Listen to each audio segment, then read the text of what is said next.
আপনারা যারা কোয়েল পাখি পালেন অথবা কোয়েল পাখি ব্রুডিং জিরো বাচ্চা ব্রুডিং করে বড় করেন, যাদের ঠান্ডার সময় বাচ্চা মারা যায়, কারণ হলো যাদের ব্রুডিং তাপমাত্রা ঠিক নাই, ব্রুডিংয়ের মেডিসিন ঠিক মতন দেওয়া হয় না, কোনোটা মিস যায়, সেক্ষেত্রে বাচ্চা ঠান্ডা লাগে। আর এখন শীত সময় স্বাভাবিক বিষয় বাচ্চা মারা যায়। অনেক খামারিরা এখন লস করে, কেউ কেউ লসের কারণে ব্যবসা বাদ দেয়। আপনারা ভুল করবেন না কখনো।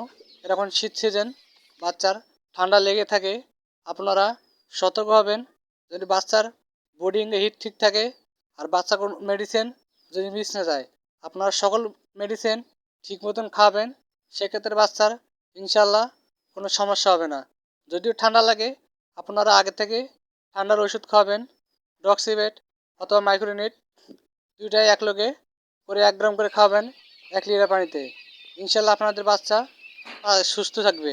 আর আপনারা ঠান্ডা ওষুধ খাওয়াইলে অথবা 3 দিন অথবা 6 দিন ক্রস করবেন, অথবা 3 দিনের ক্রস অথবা 6 দিনের ক্রস, তাহলে 7 দিনকার। আপনারা একদিন খাওয়াবেন, একদিন খাওয়াবেন না, ওই সিস্টেমে গ্যাপ দিলে আপনার পাখি সুস্থ থাকবে না। আপনাদের ডোজ পূরণ করতে হবে, ইনশাল্লাহ পাখি সুস্থ থাকবে। আপনারা সতর্ক থাকবেন, যদি বাচ্চার ঠান্ডা অথবা জ্বর কোনো জাতের ওষুধ না ধরে, আপনারা ব্রুডিংয়ের তাপমাত্রা ঠিক রাখবেন, ইনশাল্লাহ বাচ্চা সুস্থ থাকবো, বাচ্চার সাইজ ভালো হবে।